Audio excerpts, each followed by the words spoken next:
I was out thrifting again and I found this little guy. It seemed to be solid wood and pretty good construction by Stanley Furniture.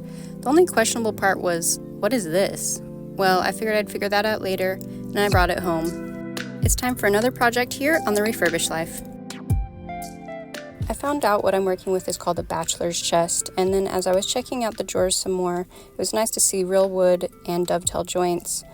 But when I pulled the drawers out, they were super wobbly, so I was thinking it might be broken drawer glides, and sure enough, they were all broken. I typically get away with not having to replace these somehow, but there's a first time for everything, so I went online to order them, and I'm gonna give it a go. I don't get how this fits very well. I feel like I'm guessing right now, which, well, I am. I'll just try to make it pocket onto the same area that the screws are on and see if that works.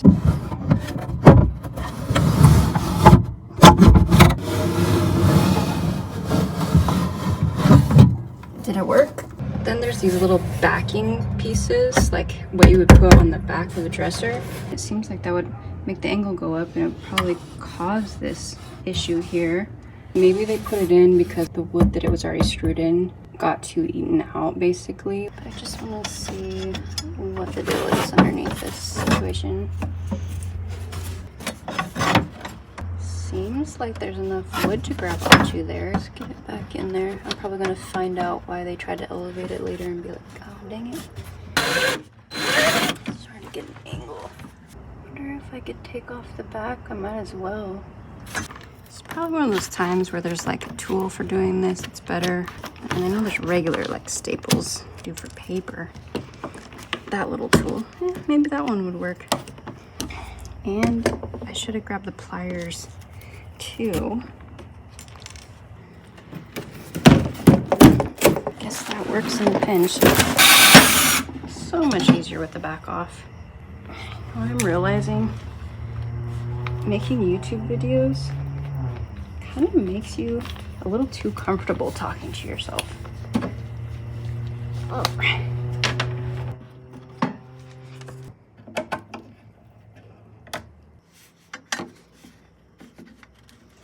Hopefully this is in a place that the drawer likes, because if it's not very center, it's going to pull to one side or the other.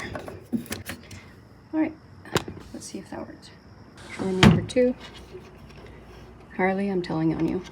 It's good to like right there, and there's something, maybe there's like a dent in the middle.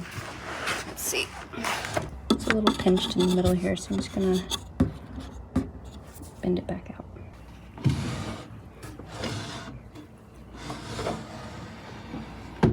Okay. Well, I didn't get to sanding today. I gotta go in the house, get back to my kids. But we'll start on sanding tomorrow and cleaning. This thing is filthy. When you're working outside in an area that's not enclosed like this, make sure to cover up your piece each night to prevent moisture damage.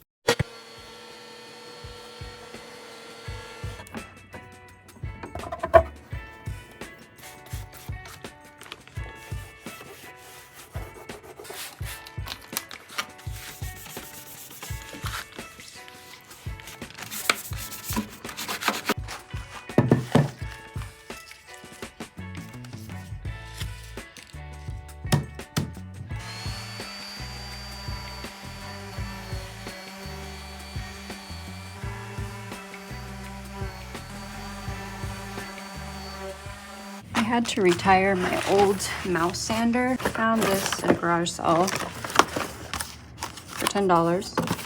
As you guys know, I'm a garage sale fiend. So I guess this has like ones that fit here and ones that fit here.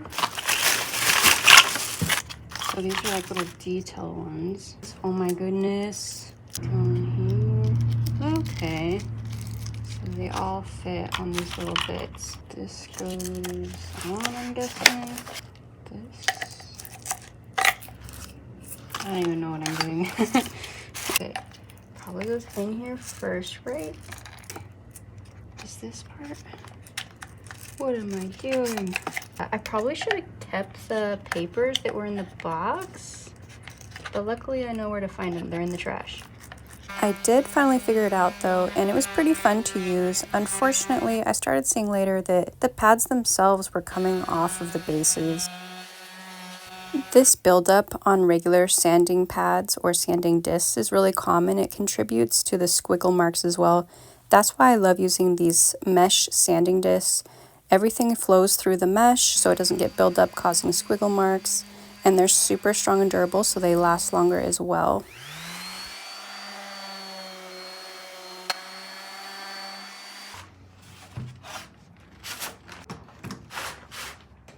Sanding these areas really reminded me how much I need an interface pad.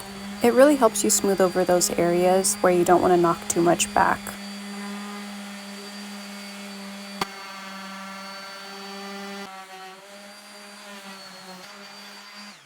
I'm gonna get out my oscillating tool. I really love this. I've used it for a long time.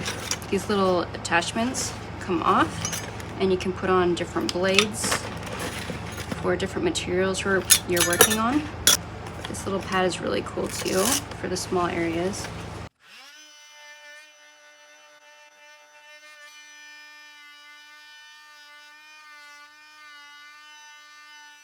There's a little bit of movement here because this little support piece cracked. This little syringe set is also listed down below in my Amazon storefront. It comes with different needle sizes that are really handy for different crack sizes.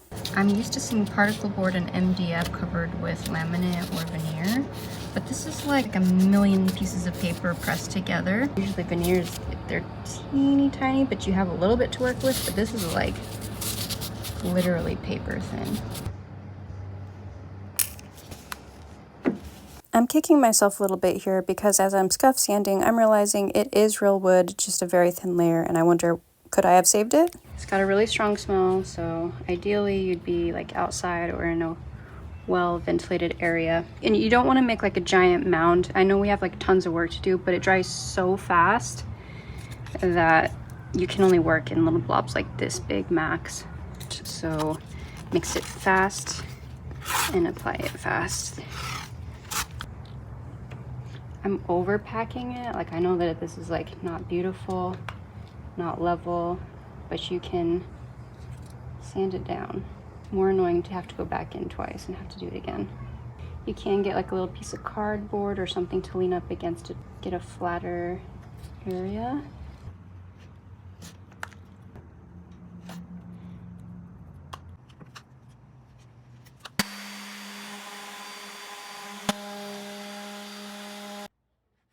It was looking pretty smooth after these steps, and I had to do this on the other side of the furniture as well, and then I found this whole chunk broken out of the corner. But since it's a pretty significant size and drawer corners get bumped into more often, I'm going to put this little nail in there first to make sure the Bondo is super tough on there.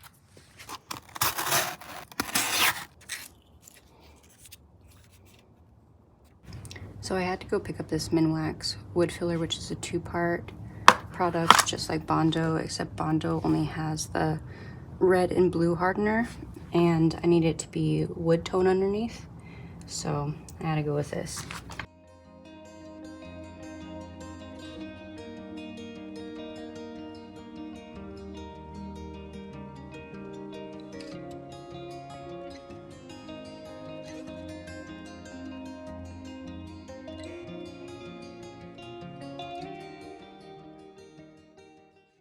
I'll see if it's ready now to pop off. Okay. So the reason I do little cardboard bits is just so I don't have as much gunk to scrape off with the blade.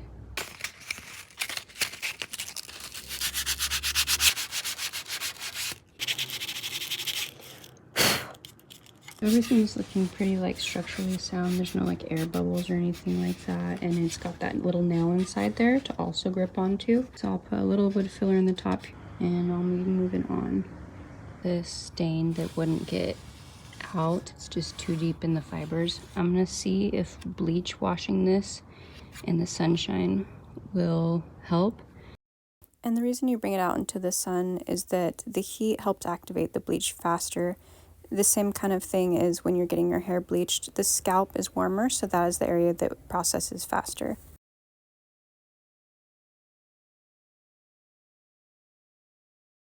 I don't think anything else is going to get this stain out, but just for good measure, we're going to try some acetone and also some oxalic acid.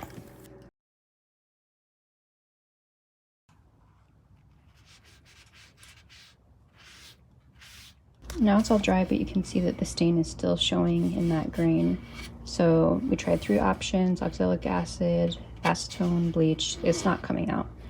And I don't know how much I want to sand it down more. I've already sanded it down quite a lot. So sometimes when stuff doesn't go your way, you kind of have to accept it like it's on purpose and just go with it. So that's what I'm going to do. I'm noticing with the drawers that the bleach one is still lighter than the ones that I did with the oxalic acid. Those are pulling more pink. And since I don't want any noticeable differences between the drawer and the final look, I'm going to do a quick one over with the bleach on both drawers and the body and the top. It won't take too much time. And then I'll do a quick sand with the 220 again, and that will be on to our next step. Looks like there's a couple drips here. Wherever it drips over a surface will be lighter than the other areas. That's why I try to do it in good strips. So I'll put a little more bleach there and hopefully it fades in.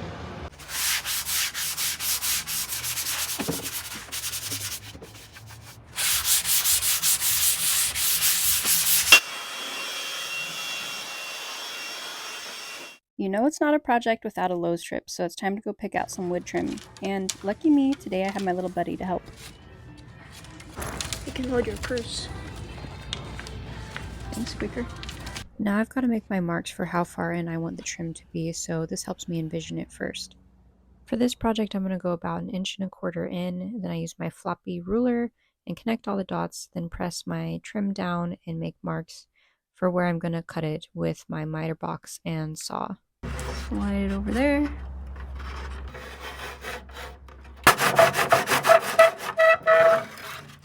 Here's a tip: if you're going to be filling the corners in and then staining it, I would recommend getting some of the sawdust, mixing it with a little clear wood glue, and then filling the cracks in. It will stain almost exactly the same as the wood will.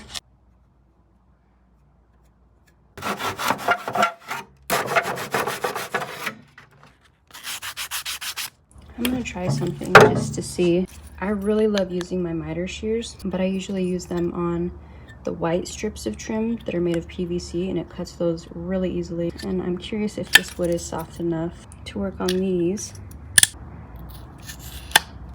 Oh, this is gonna make the work way cleaner and more exact and faster. Now that I won't be getting any sawdust anywhere, I'm able to bring it into my living room and work on it some more. If you're curious, all of these pencil marks can either erase off or wash off. I'm going to show you again really quickly how to use the miter shears with close-up measurements so you can do it at home too. These shears have corresponding angles the same on the left side or the right. You just flip the toggle to which direction your angle needs to go for that cut. If you're interested in more intricate designs, I have 2 videos I did in the past that I think you'll really love on the end of this video. Why do your knees hurt so much when you're old? This step is really important if you're doing a complicated project with lots of pieces and you have a big pile by the end. You need to have them all numbered. So I thought I'd try to give this a go off camera since I've never done drawer fronts that are rounded like this, and I knew this was going to be tricky to try to figure out. So I'm trying to like hold it in place, force it down, and keep it on the line at the same time, and then nailing it right away. And this part smushed away. This nail went off the side because this isn't a flat surface like I'm used to either. Usually when I'm doing furniture, I glue down all the pieces and tape them exactly in place where I want them the night before, and then the next day when I nail them in place, it's just everything's right where I want it. There we go. Ooh, that just cracked it. Well, it'll be all right with all the wood filling and everything. It'll turn out fine, but man. Yeah, I just need to call somebody over here and be like, hey, could you just put a nail in the center there? Cross my fingers it doesn't move while I do this. Well, at least it's getting easier. From the first drawer to now, it's actually like making sense and not a million holes in the wrong spot. So that's good. It's progress. A little teeny hair off of it. For mercy's sake. Somebody nail the center.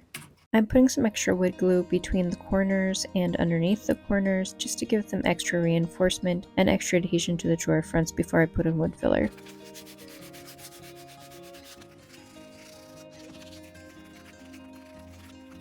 Before I finish up the piece, I wanted to make sure that I didn't want any other trim detailing on the sides or any special details on the drawer fronts, but in the end, I think that the trim is going to be the most versatile and timeless for a home. I had to bring the dresser outside to fix a bit of sanding I missed. I want to show you this trick to fill up very fine cracks. You just put wood glue in there, sand it down, and all the wood fibers will go into the glue and seal up the crack. Make sure you wipe off all the debris before painting so you don't get little spots in there, and also one last low strip. I need to get this backer board cut to size, and this guy was super helpful, and I'm using my Ryobi brad nail gun, which I love. Just need to be a little more careful at this one spot here. Whoa, that just shot across the room. Okay, this is my first time using Fusion Mineral Paint. I'm pretty excited. I'm going to be doing a paint wash, so I'm probably going to use like 1/3 paint to water and see how that goes. And if it's too opaque, like it's not see-through enough for you, then use more water. If you want it more coverage, less water. Just a really beautiful creamy color. I don't want it to start drying on me. If you were to just put a clear coat over this wood as is, it would bring back some of those pink and yellow tones. And paint washing kind of like locks it in. So then you can go ahead with your stain over top, or just simply like a top coat. You can do waxes over it, antiquing wax. Here's the Bondo corner from the beginning. It's looking pretty good, but if I want to, I can fade it out a little bit extra with the paint. Now that the drawer is dry, I'm able to see what areas still need touch-ups, like the areas with wood filler. It's important to wait till it's dry in case you want to do another layer on the whole thing, because it won't show you what it will really look like until it's all dry.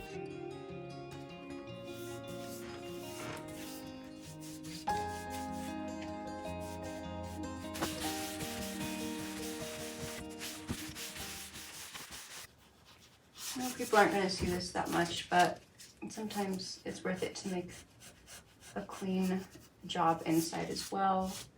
So when they're taking the drawers in and out, when they purchase it, they can see that you did a clean job, a professional looking job.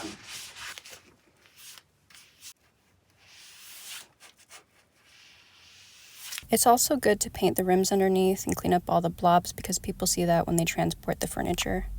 As this first layer is drying, it's got beautiful full coverage, but I want to pick a color that matches a little bit better. I found this clearance paint at Lowe's the other day, and I feel like it's super lucky because it seems to match the wood tones pretty well, like really well. It's Sherwin-Williams Showcase paint, in case anybody's curious, in the color Timber Dust. So I gotta mix up this. These gloves, they're only like $3. If you have a grocery store that has like a bulk section for like restaurants and that sort of thing, you'll find these kind of gloves. You guys, if you have a favorite paintbrush of yours, a favorite brand that you like to use, leave it down in the comments. I'd like to hear what you guys prefer. Any of these little bits that I want cut in cleaner, I can go over later with a little painter's brush. We're getting near the end of the video. If you guys like this video so far, please remember to hit that like, subscribe, and click the bell to get notifications whenever I upload. I'm sealing it up with Minwax finishing wax and using Dixie Belle's Best Staying Brush to apply.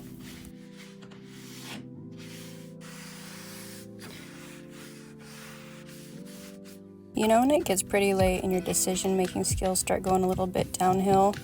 Well, I felt like this needed more depth, so I got out this really dark wax and just decided let's go with it. So I crossed my fingers, and by the end of all of this, it was almost midnight, I sat back and I went, well, I can't do anything about that now. But luckily, the next day, when I put all the drawers in, well, I'll just show you.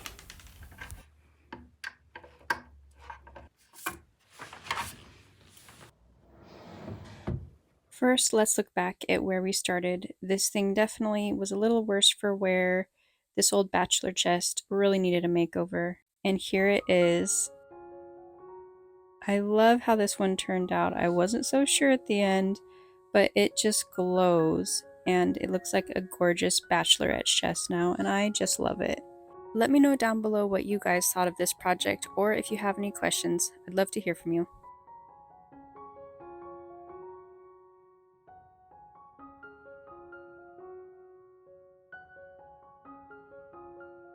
I'm super happy with how this one turned out. It feels really peaceful. Hey guys, thanks for watching today's video. If you're curious to see more projects with trim detailing or want to know how to work on particle board furniture and what products to use, these two videos are going to be perfect for you. Thank you guys again for watching, and I'll see you next time.